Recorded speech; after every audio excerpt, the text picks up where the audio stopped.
Welcome, ladies and gents. We've got some brand new information on Alien Romulus. Yes, I have to sort of do that drastically to move the microphone. Now, Alien Romulus is a brand new Alien film, which I don't think anyone was really expecting. It kind of announced out of the blue by Fede Alvarez, the chap behind Don't Breathe.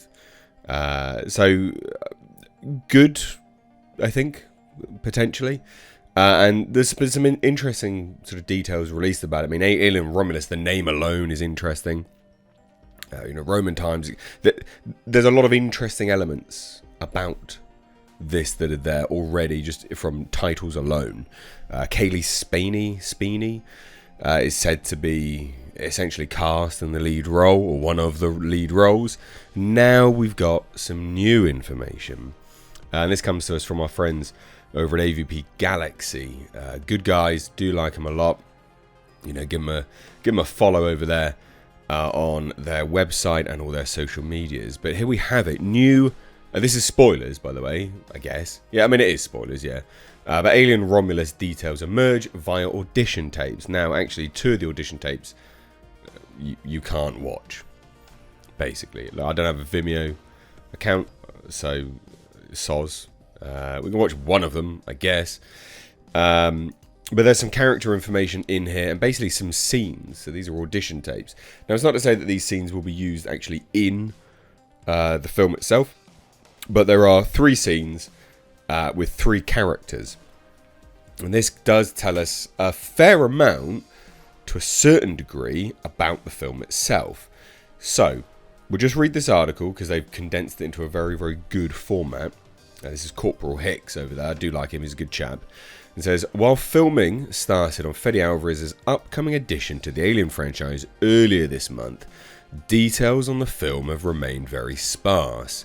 Thanks to several audition videos that have made their way online, we now have some details about the world Alien Romulus is set in. So potential major spoilers, but it's also not to say that they will be doing any of this stuff, these scenes, right? So the audition videos alone, they're all for a character called Bjorn, contain 3 different scenes. Now the first scene finds Bjorn approached by 2 characters. Rain, who Alien vs Predator Galaxy understands to be the film's main character, likely portrayed by Kaylee Speeney, and her android brother, Andy.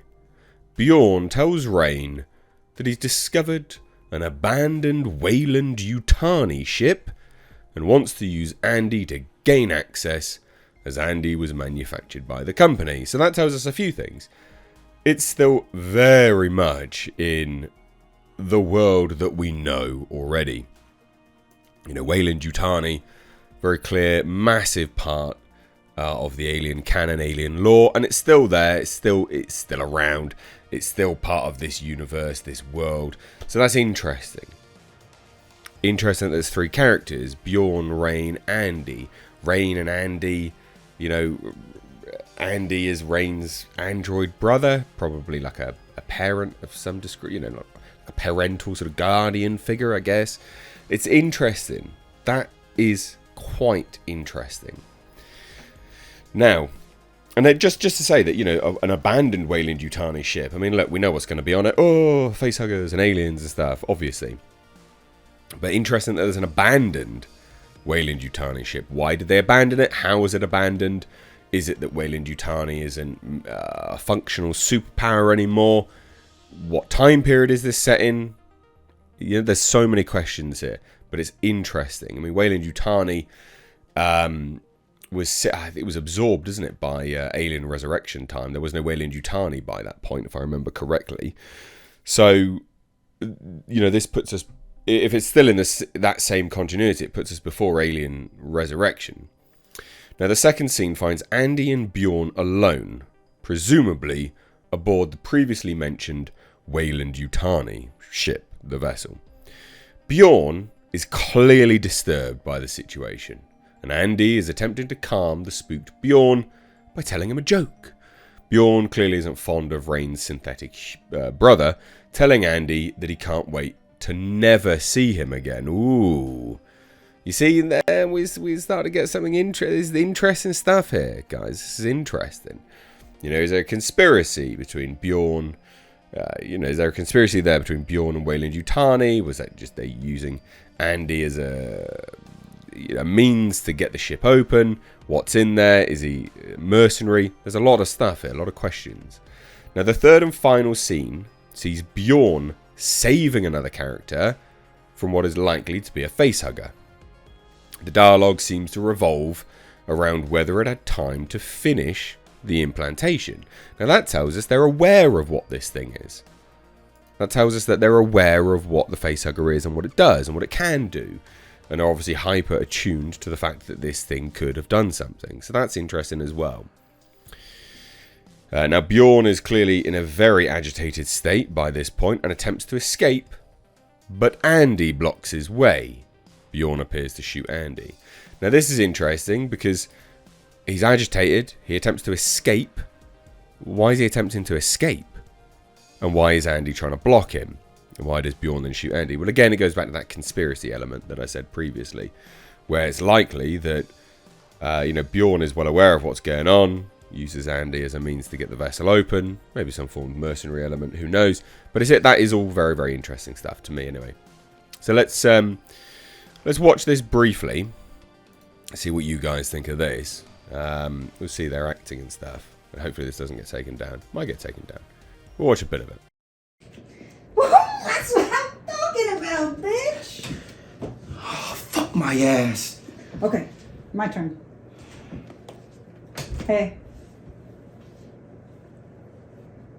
What's up, Rain? Long time no see. Too long, huh? Heard about your dad. Sorry.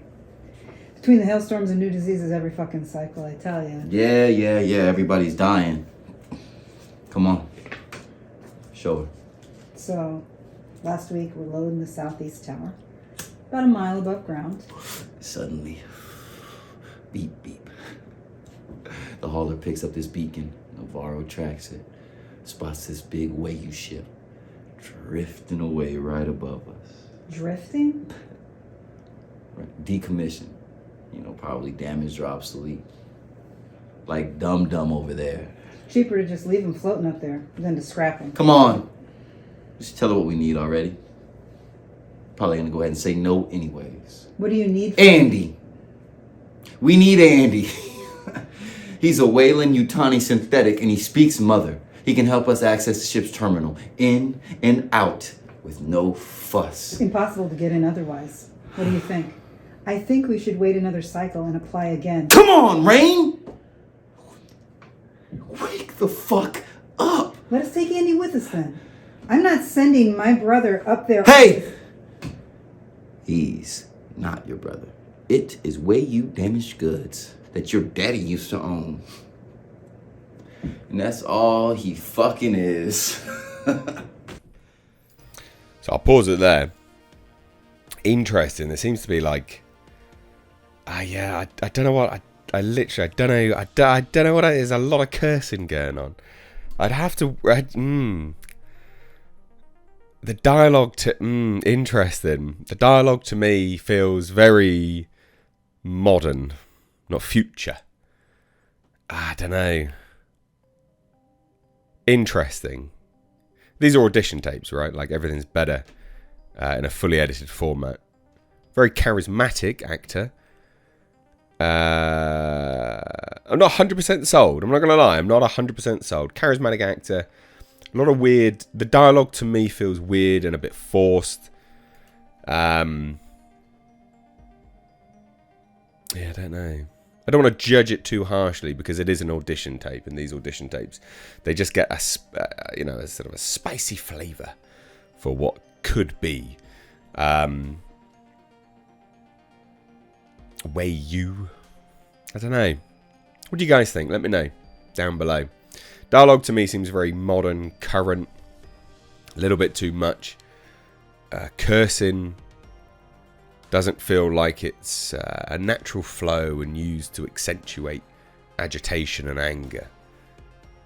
But that's just my thoughts. What do you guys think? Let me know down below. Cheers, guys. Take care.